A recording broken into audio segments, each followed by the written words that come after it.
The idea of conflict with the Asha'irah is also not marghub fihi, not desirable.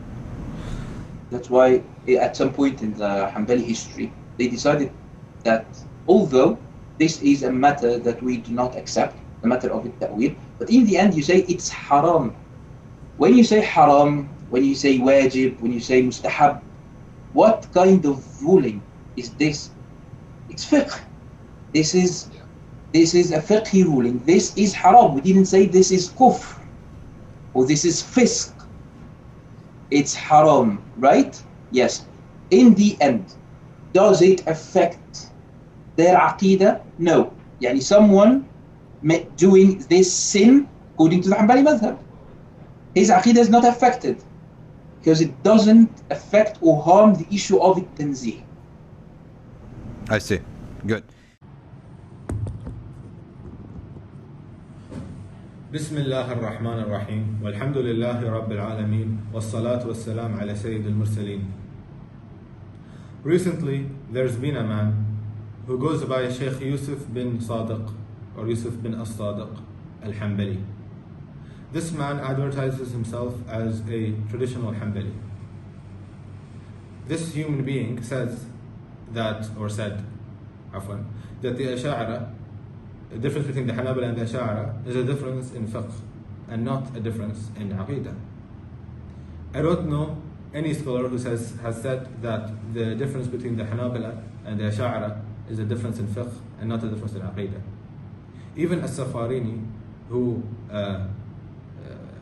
Yusuf loves to quote when he says, or to rely on, when he says that the Asha'irah are part of Al-Sunnah, does not say that the difference between the Ahl-Hadith or the Hanabala is a difference, is a fiqh difference. Rather, he says it's an aqidah difference.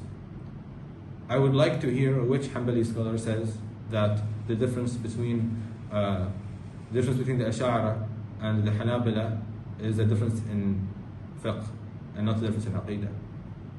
To be clear, you are not a scholar, so please do not cite yourself.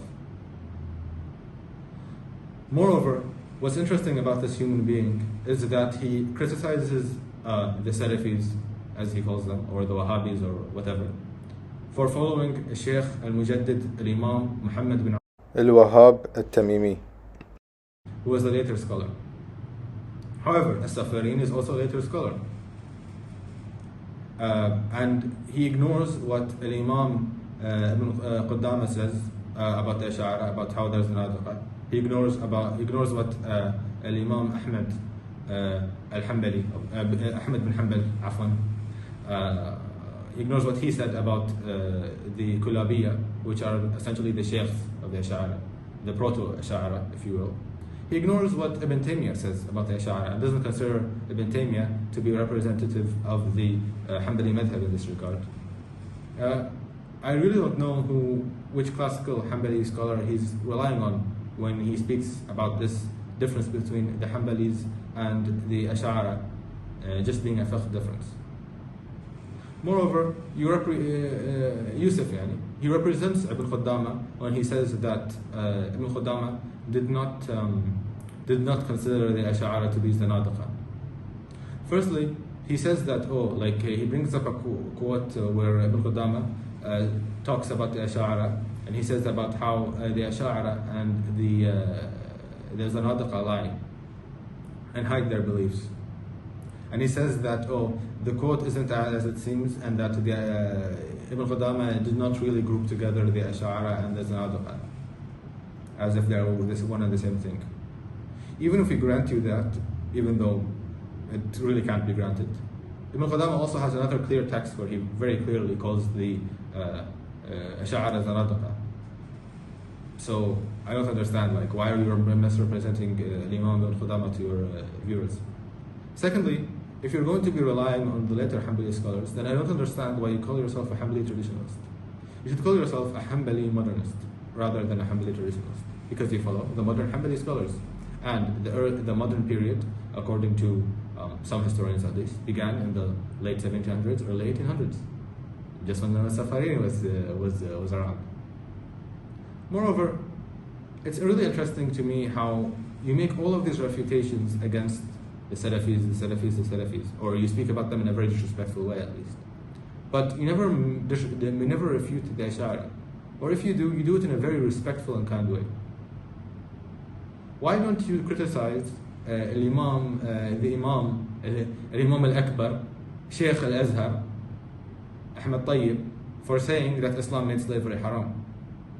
You show him the utmost respect, even when he went against the ijma' of all four madhahib, and you claim to love to madhab. Moreover, the people who contributed the most to the scholastic Hanbali tradition, whether you like it or not, are the Salafis and the Wahhabis, as you like to, even though you like to slander them a lot. Ibn Uthaymeen, Ibn Baz, these scholars contributed a lot to the Hanbali tradition, to the Hanbali fiqh, to make Hanbali fiqh more accessible to millions of people around the world. Many people read Ibn Uthaymeen's works, Ibn Baz's works, and benefited from them. Now, you might criticize them and say that, oh, they only got this position because of Saudi money, Saudi support, or whatever. Okay. Al-Azhar also gained prominence because of state support. The Asha'irah gained prominence because of state support. The Ahnaf gained prominence because of state support. Even Islam, the Shafi'iyah in Egypt gained prominence because of state support. Even Islam, when it was spread by the Sahaba, and we conquered, alhamdulillah, we conquered Egypt and North Africa and Persia and all these places. These conquests and the state support from the state facilitated the conversion of people to Islam. I'm not saying that we forced them to convert to Islam, but to deny that the conquest facilitated the spread of Islam is denial of history, honestly. I don't know, denial of reality, honestly. Okay, so please don't use this point of the Saudi petrodollar. If you're not going to use it against Islam itself or all the other madhahib at the very least. Moreover, I just want to give you a piece of advice, or give people in general a piece of advice, because I doubt he will respond to this. Is that please don't believe that anyone who says that they are traditionalist and he puts on a turban that he's actually a traditionalist. It's really easy to claim to be a scholar, especially if the guy, if you're being taught especially if you don't know Arabic, So it's very easy for him to lie to you and misrepresent the text to you. Moreover, yes, it's very true that the Salafi da'wah or whatever had mistakes. The Salafis themselves will tell you that Ibn Baz, Sheikh Muhammad bin Abdul Wahhab, Allah yarhamah, Sheikh Ibn Uthaymeen, all of these Salafi scholars, Albani, okay, they're not ma'soom, they're not. They make mistakes, of course they do. But there are Salafis within the Salafi label or whatever who criticize these people. Moreover, you said something interesting. You said we don't do taqleed of Ahmad in Aqidah. We take Aqidah from the Quran and Sunnah. This is true. We don't do taqleed. The Hanbalis don't do taqleed of Imam Ahmad in Aqidah. And I'm sure you say that, and you said about Shaykh al-Azhar that he makes mistakes. Despite that, he's still a person of knowledge. This is despite him being an imam, etc., he makes mistakes, and so we don't follow him in his mistakes, but we still respect him as a person of knowledge. This is the whole Salafi idea. The imams, we respect them. Or, I don't like to call myself a Salafi, but the imams are respected, of course. But despite that, they still make mistakes, and we try to follow the evidence wherever it may take us. I don't know what's so incorrect about that. Now, people criticize and they say that, oh, no, you can't, because there is a tradition, there's a tradition.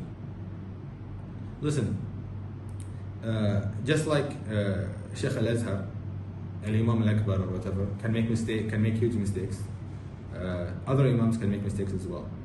And obviously, sometimes there's going to be an imam that says something, and an imam that says the opposite thing. So how are you going to determine which one is correct? They can't. Obviously, they are not both going to be correct. One of them is going to be incorrect, right? So this is where fiqh al-dalil, where you look for the evidences, where you look for the evidence comes in.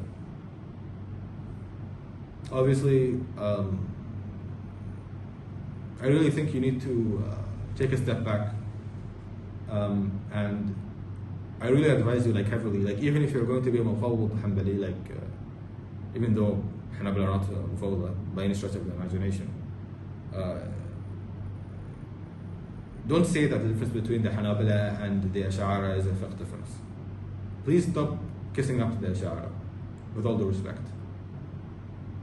The Salafis are at least nominally supposed to be closer to you.